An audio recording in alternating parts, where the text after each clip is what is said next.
So, Love Island episode 4, guys, we have Zacharia, who is really going for Molly at this point. Because Catherine is there, the most beautiful girl in the villa. What the hell are you doing? Hey guys, it's Rob Ronaldi. Hope you guys are all doing well today. Back at again with another video. If you have not subscribed, click that button. It is what? Daily and consistent content. Inject it into my veins. Put it in there, baby. And take me to the damn hospital. Let's get straight... Woo! Lord have mercy. Sorry. Let's get straight into this, guys. I'm gonna have a Nando's. It's really just doing the most. Anyways, guys, sponsored by the Coca-Cola, and let's get into this review where, you know, things are changing. Molly has given Camilla at this point. She's given Camilla. If you don't know, Camilla is Love Island season 3. She used to get very emotional. I'm not saying that it's wrong, but you know, Molly is somebody who wears her emotions on her sleeve, is to be quite sensitive, and isn't liking the way the whole triangle that she's put herself in with Mitchell and with Zacharia. She doesn't like the fact that, you know, she actually liked Zacharia and Mitchell's running around telling people that he's happy with Molly, he's closed off, and etc. And she seems a bit rattled by it because she doesn't want to be closed off. It's early days and she's getting emotional with Ruchi. Clearly, Zacharia likes Molly to the point where he's continuing to pursue chats. He remembers the kiss that they had and he wants to entertain her.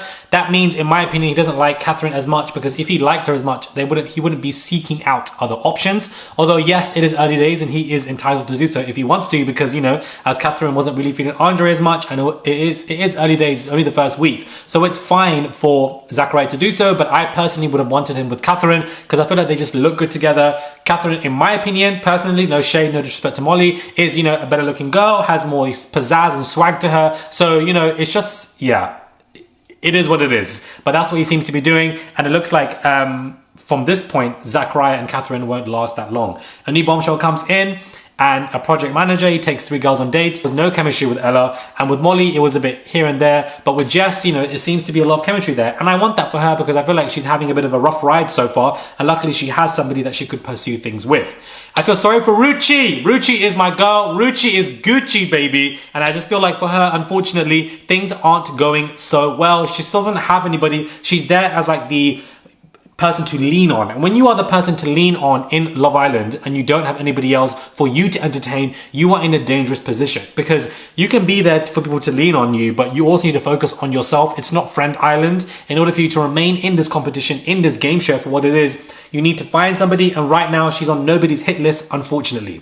Whitney and Mehdi, I like it, but for some reason to me, it's giving a little force. I just feel like Whitney likes Mehdi, but she's not head over heels with him. I do feel like maybe she's still on the open, looking around, because I feel like even when they were sitting, if you look at their body language, Mehdi was looking at her, and Wendy was kind of, like, you know, looking straight. She wasn't directly looking at him. Doesn't say she's not into him. She probably is into him, but she's open to other options. And if somebody walks in that is better than Mehdi, she's going straight for him.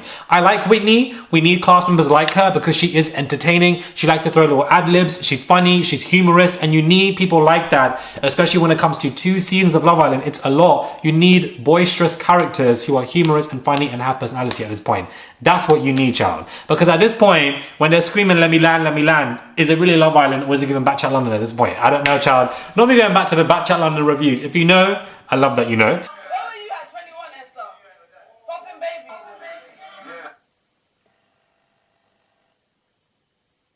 But it's funny, I just like Whitney, and I think that she's a fresher breath air when it comes to Love Island, and it's nice to definitely see her just being humorous. Now, when it comes to Mitchell and Molly, they seem to have arguments, you know, or something happens between them two. I feel like the Tomorrow Night trailer made it look like it was more dramatic than it was going to be. In terms of these two, the dramatic music makes it look like that Mitchell and Molly are arguing or upset with each other. But really and truly, I feel like it's just a calm conversation, and everybody wants to text me now when I'm doing this review. Everybody. I do feel like, you know, they're going to have a conversation.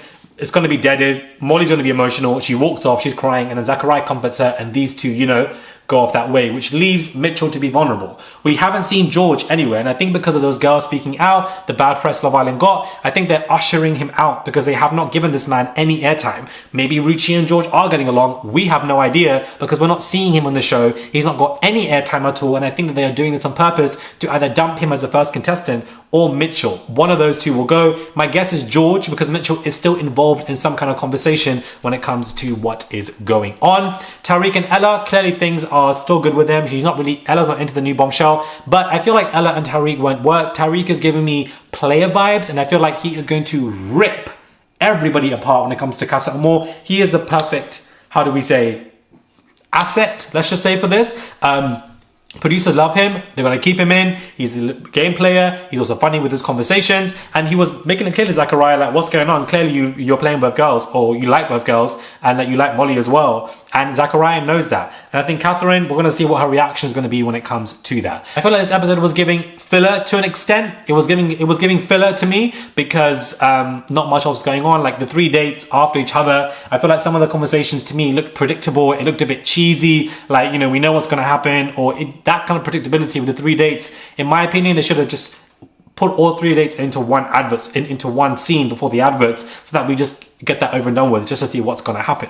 But I think that this season is a good cast. I think it still was a good episode in my opinion, and I think that we are allowed to have a boring week of Love Island for the first week and a half, 2 weeks. That is fine. You can't expect, you know, drama to happen. And you can tell the new Love Island viewers who come into this world where they see a couple on the second day and they're like, oh my god, this couple has to win. They're the power couple. It's like, child, it's just the second, third day. It's all early days right now. Half of this cast might not even be here.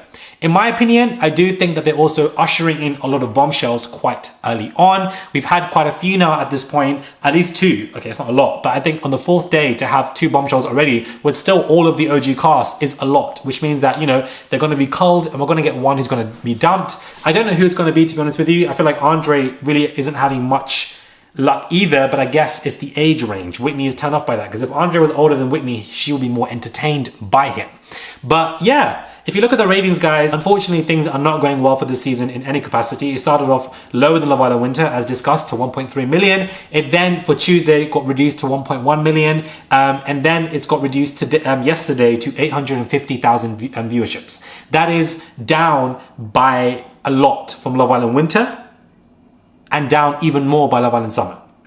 Now, let's have this conversation. I want to just discuss this for a bit. A lot of people are saying, oh, it doesn't matter about the ratings because people catch up on ITVX.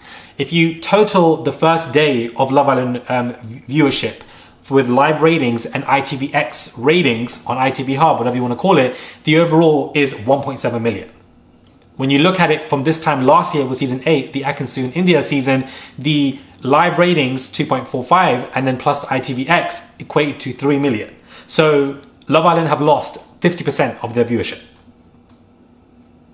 They've lost 50% of their viewership, including ITVX ratings. A lot of people have just been slashed out. And I think that's because of overconsumption of this reality TV content.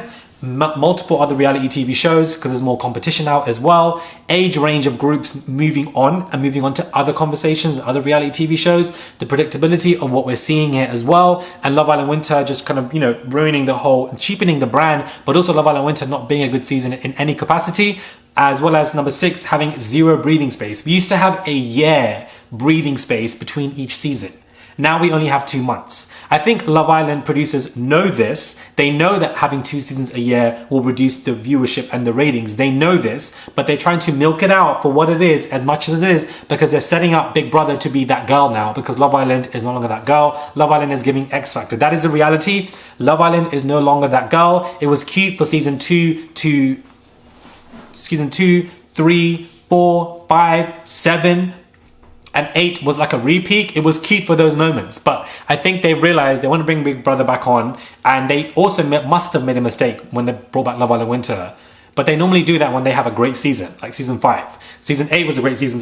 They thought it would repeat, but you know, overconsumption is a big killer, unfortunately, and that is happening. For us to be at Love Island Summer and the ratings are 850,000 and probably 1.1 million, including ITVX, is incredibly low. And that 50% loss of viewership is also going to affect all reviewers of the show, whatever platform. The engagement is also going to be down for the review, for the people who review, because a lot of people have just dropped off the show. It's like us reviewing X Factor of the season of Leona Lewis and the season of Alexandra Burke and how great it was, and One Direction and Cher Lloyd, and then you're reviewing the last 2 seasons of the show where people don't recall as much when it comes to who the singers are. It's kind of a similar format. So once again, I want this season to pick up in ratings. I would think that they would. A lot of people also said that the season would pick up because it's a good season, it's good content. I don't agree with that, because in order to actually watch Love Island, you have to watch it from the beginning, because if you miss the first week, there's a very low chance that you will actually become invested in the show, because you have to know the islanders, not from the beginning, but from the early on days.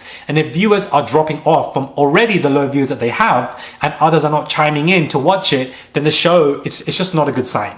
I do think that they are still going to bring out Love Island Winter, which they've confirmed to do anyways, and then Love Island Summer. They're going to keep doing it because it still has good enough ratings for the time slot that it's in comparison to what they would have on ITV instead as a replacement, but it's not a good... I feel like we're witnessing the bowing out stage of the show, in my opinion. Could there be a repeat season like 8? No, if they're going to produce overconsumption and also reduce the social media ban, which they've done as well. So it's interesting what's happening. It definitely is. My favorite contestants so far is Ruchi and Whitney. I feel like I love these two. I just feel like I'm loving the diversity. I think the producers have done very well with the quality of contestants.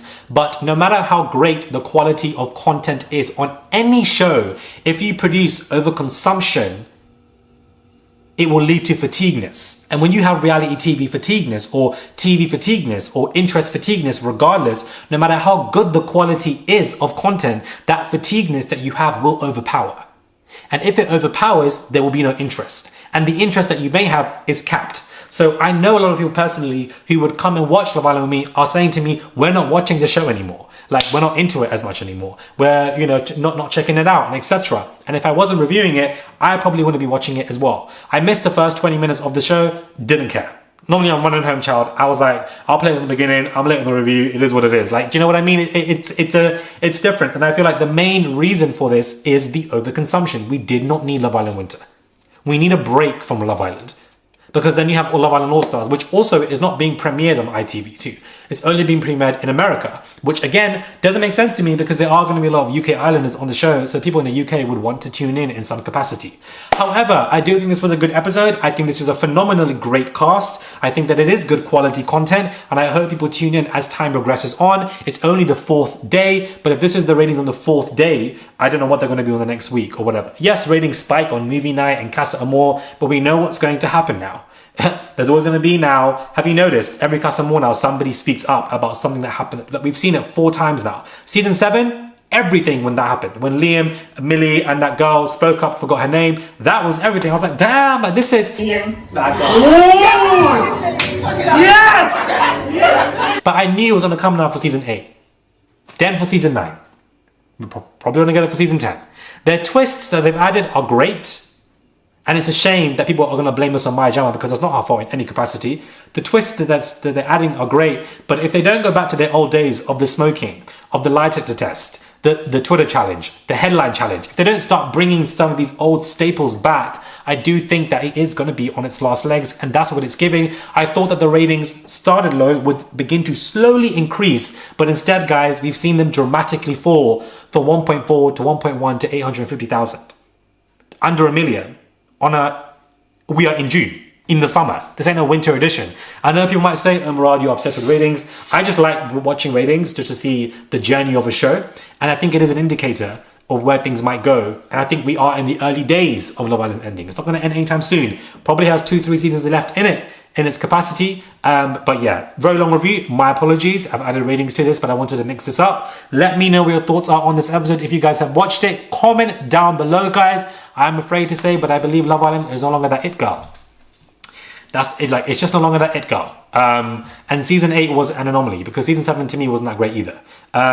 Season 8 was an anomaly of greatness. And I think the social media ban has benefited the previous contestants of Love Island who've been on the show prior to this ban. Because they're going to remain in those places now, whereas everybody else is going to be immediately capped. They're not going to be able to get XYZ anymore. Apparently Molly Marsh, reports are saying, is favourable amongst many brands, and they're eyeing her up and they want to offer her stuff, which is great. And hopefully other people will get brand deals if that's what they want, which evidently they do, because only one person got it from Love Island Winter, and that was a guy, Tom, which I didn't expect. I thought one of the girls would have got some kind of, big brand deal with a clothing brand, but they all said in the style, Pretty Little Thing, Missy Empire, whatever they are, they all looked at these islanders and said, we are not going to go with you because it is too much of a risk, because your engagement and your followers aren't what we need them to be. So we'll just see what happens when it comes to this. I really hope Catherine doesn't go, but I feel like a guy is going this week.